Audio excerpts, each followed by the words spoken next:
So the year 2000, everybody was excited. A new millennium, a new beginning, and everything would be different from now on. There was courage and excitement. Our world leaders came together to unite against our biggest issues. Together, they saved the Millennium Development Goals. And united, we would actively do something about our biggest challenges. But things changed. Huge disasters like 9/11, wars, the killing of Theo van Gogh, the tsunami and the economic crisis changed our perception, and we went from courage to chaos, and from unity to fear. That fear made us turn inside, become selfish. We exclude people from our society, and security became a huge industry, ever increasing our fear.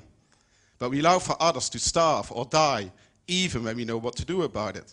But what's going on here? What are we really afraid of? 2 billion people live on less than $2 a day. Every day we have enough food to feed the world 1.5 times over. Hold your breath for 6 seconds. A child has died. 13,000 children die of malnutrition every day. That's a city the size of Maastricht gone within 10 days. It was Mother Teresa who said there are 2 kinds of poverty.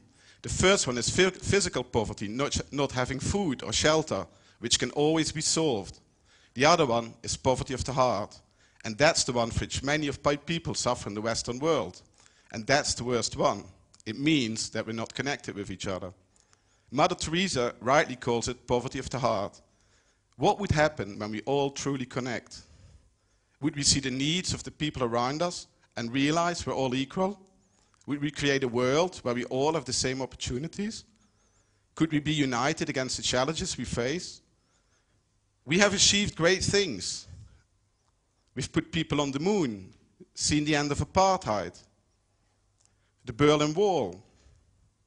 We can connect with anyone all over the world at any time. Yet, we allow for millions to live in poverty every day. We're draining our planet from its resources, and it's fighting back. What can we achieve when we come together? What can we achieve when we become truly connected?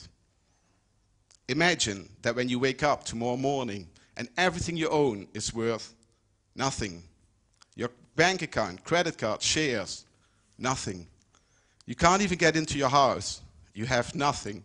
What would you do? Well, would you fall back on what you already have? Your connection? Go to the people you know, the people who care about you? Would you do the same if friends come to you? The key is the relationship we have with each other. We are all interconnected. To connect with each other, we first have to connect with ourselves. To connect to your heart, because hunger means longing for, and we're all hungry for something. When you connect with your heart and the people around you, you change from a place of longing to a place of belonging, a place where you and others belong. When we realize that we're all connected with each other, there's no way we would allow so many of us to die or live in poverty. Maybe we don't see the beauty in front of our eyes. Imagine that the stars would come out only once every 100 years. You would certainly stay up that night. Buckminster Fuller said that spaceship Earth was so ingeniously designed that we don't even realize we're on one. We're flying through the universe at 1,000,000 miles an hour. No need for seatbelts, lots of room and coach, and really good food. The planet came with a lot of instructions, but we seem to have misplaced them. So, what if we're misinformed? What if it's not about the amount of cars we have, our bank account, or the toys in our garage? So, what if we are measuring wrong? Imagine that we change what we measure. Imagine we don't measure what we have or what we long for. We measure the difference we make. We can already measure the connection we have with each other. When we change our measure, we go from a place of longing to a place of belonging. I believe that one day we will see these headlines in our newspapers. World hunger has ended. CO2 levels are below 350.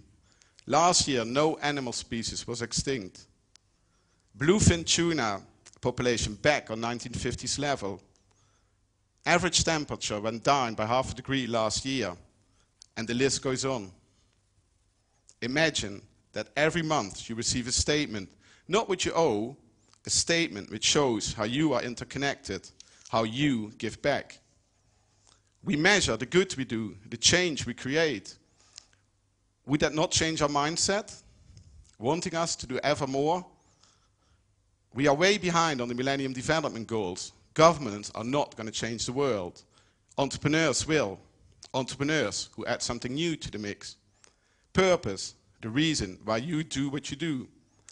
Could we develop a world where every transaction adds to more rather than less? A world where every transaction adds to a positive impact. We are remembered by the change we create, and that's the legacy we're going to leave. So what if, as chaos grows and Earth lashes out, a small group of us comes together and spreads the word? What if, within a month, we would reach 1,000 of us, and we kept connected? Could we reach 1,000 in a year? In 3 years, if we spread the promise, would we see a sea change?